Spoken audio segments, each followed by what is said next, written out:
Hello everybody, welcome to Sustainable House Day with the second last session in room 1. So this is, this is sustainability on a budget. Sorry for cutting that introduction video a little short, but we were running a little behind from the previous session. So Sustainable House Day is run by Renew. We're a not-for-profit member-based organisation with branches around Australia. We have a bunch of things that we do, from 2 magazines, Renew and Sanctuary, to providing independent expert advice on sustainability and energy to householders and businesses, to advocating for consumers in energy markets, through to running events such as this, and Speed Data Sustainable Expert. So our MC for the next session will be Simone Schenkel from Gruen Design, and we've got a great lineup of panelists as well. So I'll hand over to you, Simone. Hello. Okay, so yeah, welcome everyone. I hope you all had a great day. Yeah, I've been so many amazing houses. I'm getting really inspired. So yeah, my name is Simone. I'm the owner and certified passive house designer at Gruen Eco Design. Our mission is to make energy efficient and sustainable homes a staple in the Australian landscape. Because I think everyone should have the right to live in a sustainable, energy efficient home that doesn't cost the earth.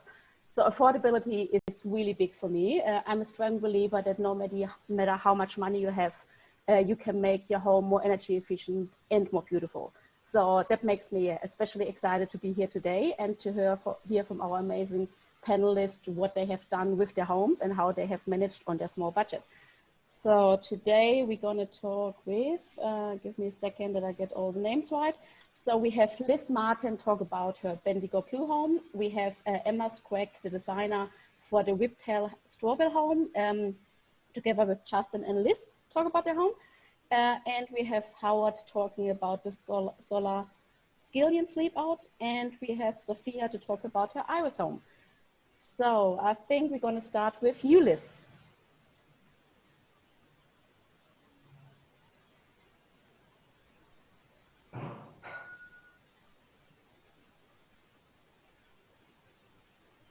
Does it work? Yes, would you like me to tell me about it?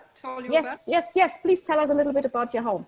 Sure. So, look, a lot of thought was put into the design of this home. It is smaller, but I think if you put a lot of thought into the design first, that's a good way to get it right. So, for a start, north facing, a lot of energy was put into the angles of the roof, the angles of that front door, just to make it a bit different. I also wanted to use the recycled bricks and actually found those blue recycled bricks that are on the front speckled wall quite a way away in Hepburn Springs. So I went over there and collected them from an organic pig farm. So these are the things that can make a small build more interesting and not like a regular sort of multi built home. The most important thing, I think, is to insulate well. It doesn't cost much money when you're building, but if you insulate well, you put extra in your ceiling, and as you heard, I've got extra in my western wall, which faces the sun in summer, so that gets hotter. So yeah, there's an extra layer in that wall. It's important to think about your materials. So I've got some WeatherTex, some Colorbond, and some recycled bricks. But all those were well thought out, and also internally I have E0 ply, and I've kept all low VOCs as much as possible. A good thing to do while you're building is to look out all the time and collect things. So I collected taps from builders who had leftover taps from builds. I collected a stove and a range hood from someone who was going to use it in a reno and then didn't use it, so I picked those up for $100, still in their packaging. But I think, first of all, you have to think about your builder. You want someone you can talk to, who you can work things out with. Preferably don't make a lot of changes, but if you need to, you need someone you can talk to and relate to. So it's really important choosing your designer and your builder, or your architect and your builder. So yeah, that's a short view of what I did. Perfect. I really love your house, and especially how with simple and traditional materials you have come up with a really unique design, makes it look really special. But I guess we're gonna hear much more about it shortly. So now the whiptail house. So not sure who's want to have a talk about it, if it's you, Emma, or Justin and Liz. I'll do the introduction, and can you hear me now? Yep, we can hear you. Yeah, I'll do the introduction, but probably Liz and Justin will have a lot of answers in the Q&A time. So I was the architect on the project and of Whiptail Straw Bale House up in the Border Ranges in southeast Queensland. And this is the 4th building that was built at Wild Mountains Environmental Education Centre, and the 3rd that I've been involved with on the Midjumberu land of the ranges. Liz and Justin travelled for several years learning about building on a budget and looking at different materials and methods. They finally settled on straw bale, drawn to its superior insulation properties, the low embodied energy, the aesthetics, and the suitability for the Bale 19 bushfire site. Economics were really important for Liz and Justin because they're long-term resident volunteers at Wild Mountains. They saw straw bales as affordable, and Liz and Justin had a great network of friends and contacts to source free and surplus and secondhand materials. A bit like Liz, they had the time and took the time to slowly gather the elements that went together into this house. And Wild Mountains is supported by a large number of volunteers. So Liz and Justin were able to draw on these enthusiastic individuals to join the building team. And the project ended up using 270 volunteers who joined in under the direction of Justin and Rob Pegram, the builder, to learn new skills like how to prepare secondhand materials, assembling hardwood frames, and learning how to render straw and how to make an earth floor. Whiptail, which is named after the local wallaby on the site, was completed just in time for Sustainable House Day last year and cost $208,000, including a 7 kilowatt standalone solar power setup. So that probably summarises it for now, and I'll let Liz and Justin add extra things later on. That is really, really impressive. I love that. Okay, next one is Sophia. Can you tell us a little bit about your home, please? Hi, yeah, I'm really proud of my house, and I do want to share this story because there's a lot of people, especially women, we end up being single parents and we did not expect it, and it puts us in a really difficult financial position. And I was a musician beforehand and having a great life. I was in Barcelona, learned a lot from there, had to come back with a 2-year-old and no prospects, and basically lost all my contacts of how to, you know, even get gigs anymore. I was away for a long time. And so I went back to uni, retrained, became a town planner because I knew that that way I'd be able to get a bank loan. And so 3 years ago, I couldn't get a graduate job in South Australia because of South Australia being a little difficult with finding work. So I took up a job in country Victoria. In 2017, I moved over with my son. I did not know anyone and I had $0. In fact, a friend had to actually lend me the money for moving costs. And I knew I needed to get my own house for security for me and my son. And so as soon as I'd been in my job for 6 months, the bank would lend me money. I got a piece of land for which I paid $55,000. It's 1/8 of an acre. And so what it is half of a subdivided 1/4 acre lot. And it's walking distance to everything. And then I knew that the bank, they'd told me they were only going to lend me up to $200,000. That was it. I had to build a house and buy the land with that loan. And so I put a lot of time and effort into researching how to achieve a house with really good ecological, sustainable design principles on a budget of basically $50,000 was tied up in the loan for the land. So I had $150,000 that I could borrow from the bank and whatever I could save. And so I was able to achieve a house that got 7.7 star rating. I actually did the design based on the stock standard model from a company that does relocatable homes. And so I didn't employ a designer or an architect. It was basically what I'd learned from reading Sanctuary and reading Renew and being part of the Facebook group, My Efficient Electric Home. And actually I'm on Simone's email list from Gruen Design as well. So I read Simone's blogs. I know all about your house, which is exciting. And I was able to achieve this design within budget. And I guess it's particularly special because there are single women who we can't do the labour ourselves. And if we're working full time, and that's my situation, working full time, bit of a health problem. I actually can't go and source reused materials. I can't find cheap bargains. I just did not have the time. And so I was very lucky to find a builder of stock standard relocatable dwellings who was really open to listening to all of my design ideas, even my crazy design idea for having thermal mass as water on the wall. And that cost, basically, instead of having to pay for a concrete slab, which is expensive, it's an expensive part of the build. My house is on a raised floor, and I paid $1,000 for extra reinforcement where the bottles go under the floor. And I spent about another $10,000 to upgrade the insulation and to make sure that all the double glazing had thermal breaks.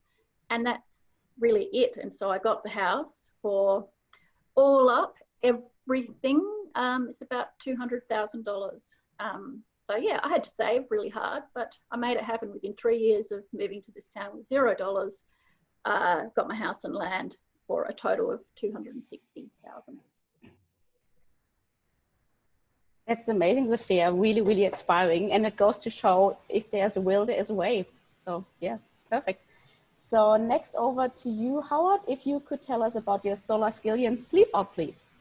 Yes, well, look, it's a long story. It's a similar story to Sophia in that we were moving families, multiple families or multiple individuals.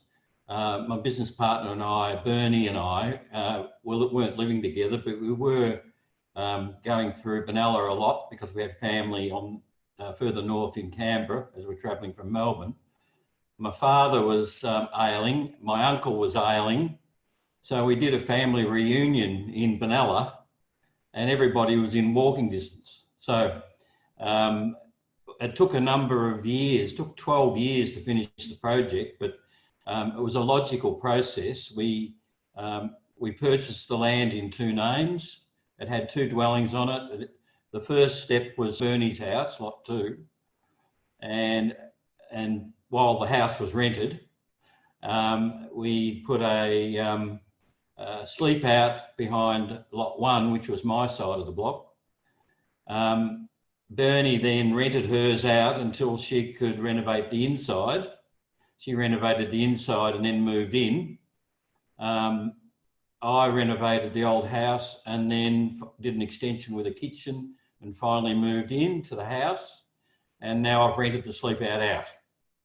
So it's a multi-generational exercise taking 12 years. But now I've got something which is a complex of 4 buildings on 2 titles on an area, total area of 800 square metres. So it was an exercise in logistics and finance. We were selling multiple properties at the time.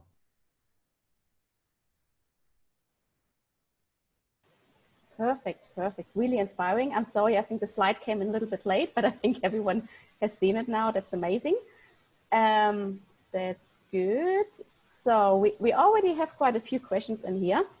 So first question from Fleur. I'm really interested in where costs should be cut when considering a budget sustainable build and where you really shouldn't cut. Also, is there a way to start a new build and design it in a way that you can add you more cost-hungry additions at a later stage? In particular, interested in small straw-bale homes. So maybe I jump in quickly here. So one thing what I'm really passionate about is, or kind of my biggest advice is, never save on insulation or windows because you will never ever touch them again. Rather save on your light fittings or fixtures and fittings, or even your kitchen or bathroom you might upgrade in 10 or 15 years again. But yeah, you will never touch your windows or insulation again. Anyone else of the panelists want to say something about that? Yeah, Sophia? Yeah, just making sure that I'm Yes, unmuted. you're on. Yes, so there were a few things that I was quite happy to cut from my initial project so that I wouldn't miss out on the things that were really important. And so, for example, I don't have a deck yet, and I don't have a portico. So my house, it's a pure rectangle. And at the moment, when you look at it from the street, it looks a bit naked because it doesn't have a front porch over the front doorway. And it looks pretty plain at the moment. And it's really muddy, and it's just this very daggy set of steps going into the front door. And I can't wait to have my deck out the back, but you know what, it can wait when I can afford it. And I didn't include a garage right from the get-go because that's money that I can spend later and it's not essential. What was essential was getting the insulation that I needed and getting that Bond Homes, who built my home, they have double glazing as default standard, but they don't, it's double glazed aluminium without a thermal break. And I just went, guys, no, there's no point in doing that. So I paid to have the thermal break in the double glazing. And I got my first dishwasher. That was non-negotiable. Amazing. And also electric heat pump hot water service. So again, my builder wasn't familiar with that, but he said, yeah, okay. And I said, no, I only need one air conditioner. It's just a 5-watt reverse cycle air conditioner. So those were the things that I wanted to pay for at the beginning, but I was quite happy to not worry about landscaping. The place is a mess out there at the moment. But That's you know, good. Okay, so, Howard yeah, wants to say something as well. Look, one of the things that I think really sticks out is that the biggest way to save on cost is size. If you make a house small, then you save really a significant amount of money. The other thing that relates to that is if you can do a subdivision so that you make the land match the building, you actually sell the spare land and get your land cost back. Yep, definitely. Less is more. Less. Yeah, I'll just go back to insulate. I also have cheaper double glazed windows, but they are thermally broken. And they're quite satisfactory. I mean, it would have been nice to spend, but it would have cost probably an extra 10% on the bill to get better windows. And I didn't judge that to be necessary. When we're reasonably mild in Bendigo, we go down to -3 and I'm still 13 degrees inside without any heating at all. So yeah, quite happy. Good. Justin, Liz, you want to say something as well, or any tips from you, Emma, about building a small small straw-bale house? I think any cost-saving ideas? When it comes to cost saving, Justin and I are built alongside Rob Pegram Builders, and we really found that building with community, allowing those networks to really work in your favour has been what has done it for us. I'm just going to pass it over to Jay to see if he's got the understanding around our volunteer labour. Yeah, with 270 volunteers over 5 years, roughly that's about 3,000 to 5,000 sweat hours that we didn't pay for. So if you multiply that out by even $20 an hour, it's an enormous saving. And doing it with a community is a lot more fun. It really is. You want to add something to that, Emma, as well? Oh, I was just going to say, not everyone has that pool of volunteers, but it is a really special thing to be involved in. Yeah. And even people who aren't involved in the great network of wild mountains like Liz and Justin do have friends that are keen to offer their help, or they may have, you know, you can do a call out and say, look, we need these things to build our house. Have you got any surplus? Are you renovating and you're getting rid of something? Within people, you know, the group of people that you know. And it can be a really enriching, positive experience to get other people in, have painting workshops, and everyone put on a meal and people come for the weekend and the house is painted. You know, you have to be, as Justin has probably found, you know, there's some things that need to be looked over with a bit more care when you've got volunteers helping out. But it's a really, you know, it feels really good to be part of that. Yeah. I guess there's one question that kind of goes onto that. So if you don't have an existing network, how would you go about looking for second-hand materials? I guess if you can't rely on a network, obviously then strawberry might not be as affordable or cheap as if you have such a network. And I guess when it comes to recycling materials, it just needs a bit more resources or time of yourself. Or has anyone else experience with recycled materials? You go, Liz, because you've sort of done a similar thing, taking time, but not 5 years. No, look, all the social media stuff, Facebook, Gumtree, eBay, but I did get a lot of stuff locally, but I also do some dog sitting in Melbourne, so that's where I picked up my oven and my recirculating fans and stuff for just next to nothing from, what can I say, rich people who didn't go ahead with their own renovation. So they just want to get rid of it. So, but I had the time and space, semi-retired, work from home. So I had the time and space to do that, but you can save a lot of money doing that. So I bought all my tiles at a warehouse, got end of line tiles. So instead of paying $100 a metre, like $30 a metre. So those sort of things can really add up. Yes, definitely. Yeah, Howard? Look, I think networking is a very significant part of building a network for a particular project. Each project requires a particular network. My background's in project management and land development, and I know I need to put a team together for every project. And a renovation and extension and subdivision required a huge network. One of the things that my little committee's done is set up an organisation called SOAP House Design. Now, SOAP stands for Sunlight, Open Space, Access and Privacy. And the idea is before people even buy the land or start looking at a house plan, it's important to look at those 4 golden rules, even from the point of view of making the best choice of the land, the best choice of its location, the slope of the land and the price. Sometimes a cheap block of land works out being expensive. So if you can get a bit of help with your network, we'd very like to help people to build networks, and they can get online and join us at SOAP if they wish. We've got a website, so you can look up SOAP. Sounds good. Thanks for that. Maybe a bit of a general question for all of the panelists. What is your best tip if you want to build on a budget? Maybe we start. Who wants to start? Sophia, yeah, go please. Well, for a start, you need to be really disciplined with, particularly if you're on your own and you genuinely don't have much of a network. You just need to be very disciplined about every cent you spend. And so I literally wrote it down in a book for 3 years, every cent I spent. And that gave me a really good sense of what was essential and what wasn't.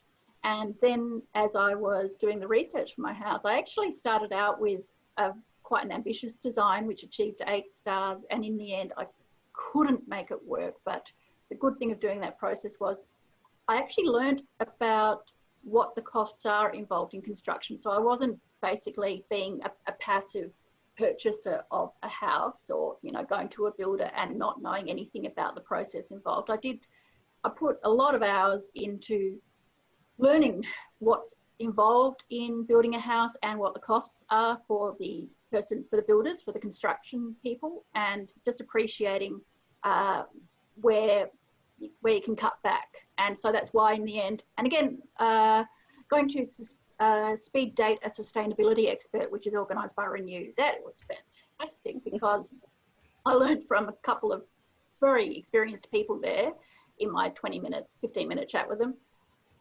If you don't have a lot of money, just build a simple rectangle. Make your house design a simple rectangle. You save so much money. Build a raised floor, build light and tight and insulate right and orientate right. And those things cut so much money off my potential build because that was the way to achieve a well-performing house for the least amount of money. And so research and counting every cent is what got me to what I've achieved, which is amazing. Perfect. Okay, who wants to jump in next? What's your biggest tip? Howard? What I really look for is a built-in cash flow when you buy the block, meaning the site in Benalla where we did a subdivision, part of the building fabric was in perfect condition, and we had enough to cover the loan from the rent while we had a place to camp in right next door, and it enabled us the space and financial capacity to sell property elsewhere without having to live in a tent.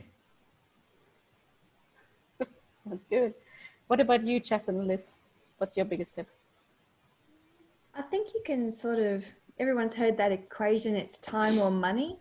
And I think when it comes to building on a budget, that's what you need to look at. You know, if you don't have the money, be prepared to take the time, you know, take the time, as Sophia said, to research, you know, really look at things, but understand that, you know, you don't, to get a good outcome, you know, there's a Tanzanian saying, you know, that which is good is never finished.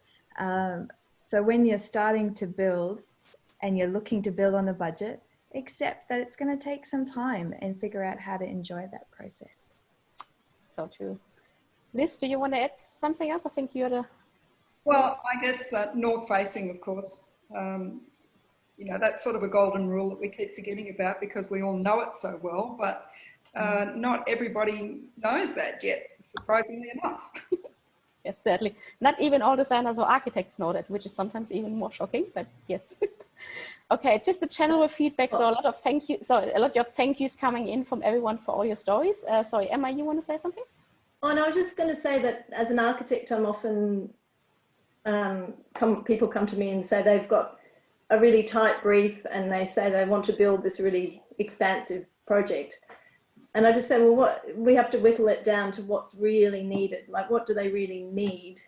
And what do, you know, and also what they personally, you know, like so often people are influenced by what the property market is doing, and you can't possibly build a house with only one bathroom, or you know, you've got to have a double garage, or you have to have a walk-in wardrobe. And that might be what some people in the market want, but there's actually a lot of people that don't want that.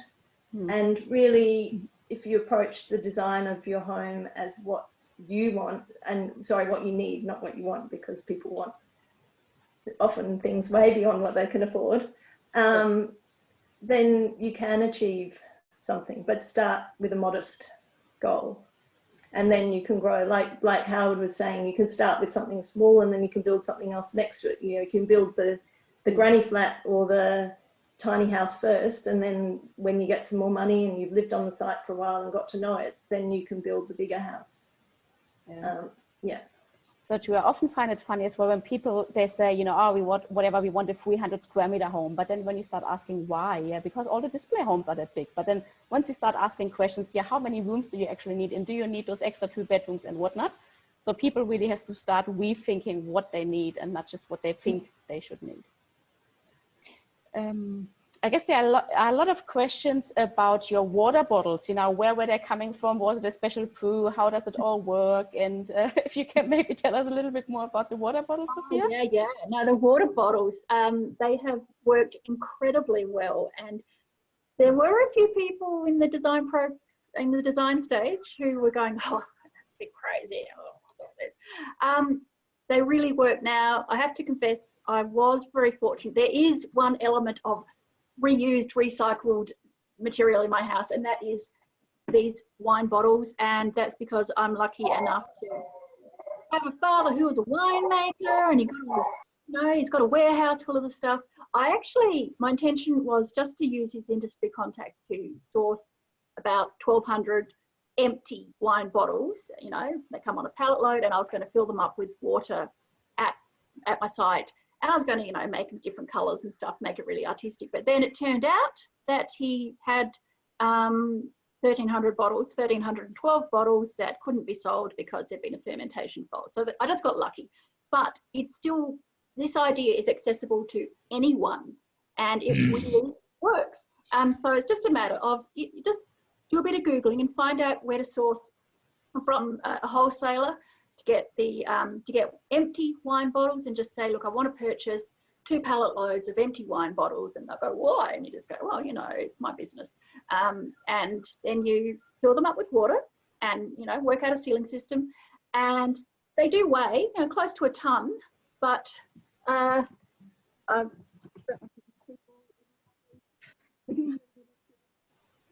Amazing. and it really is plenty strong enough. So I paid for the subfloor to be reinforced. That just cost an extra $1,000, and the thermal mass is twice as good as concrete. So that's why I'm surprised that this isn't done more frequently, because they look good as well. We've got fairy lights behind them for nighttime. So yeah, people should really look into this. Yes, perfect. I guess there is a bit of a question as well about insulation products. Maybe if people could say what insulation they use. Someone is saying that, you know, a lot of people say, we use this and such insulation, but barely anyone talks about what actually the product was or what they used. If someone could elaborate on this. Yes, Liz? Okay, so because I have allergies, I'm quite concerned about the insulation. But it's also a problem in that different products insulate at different R values. So to fit R3 in my western wall, we had to make the noggins thicker, or the uprights, whatever. So to incorporate the R3 there, the rest of the walls only have R2.5. To fit that bat in, I had to have glass wool, but I wasn't keen on having glass wool on my ceiling where it might eventually migrate. So I've got polyester up there, so I've got like doonas in my ceiling. But I do think it's really important. If I could have had a natural product like seaweed or something like that, I would have used that. But yeah, insulation, it is important to worry about the thickness of your walls, what you can fit in and how much you can fit in, and also to use the vapor permeable wrap so that you don't get condensation. So in the past you would have used the silver paper, and that doesn't breathe at all. So actually cause a lot of mold problems on the internal wall where you can't get to it. That's actually an important thing you bring up there. That's one of the issues often when you go with volume builders or bigger builders, that they just use the standard foil, which can lead to lots of problems later on. So that's actually something you should look after as well. It's not just the good insulation and the good windows. Make sure your homes are breathable. Maybe a question. So yeah, Justin, Liz, you want to say something? Yeah, just following on Liz's seaweed idea for insulation, we saw that work really effectively on a straw bale home in Denmark. There was a beautiful woman who built her house in the shape of a conch shell, and she lined her entire ceiling with seaweed that she'd collected from the beaches. With sustainable building, you get to do some really different things. The insulation material for our straw bale house is the 550 straw bale walls, and we get an amazing amount of insulation from that. Which is R7. And in the roof, it's polyester.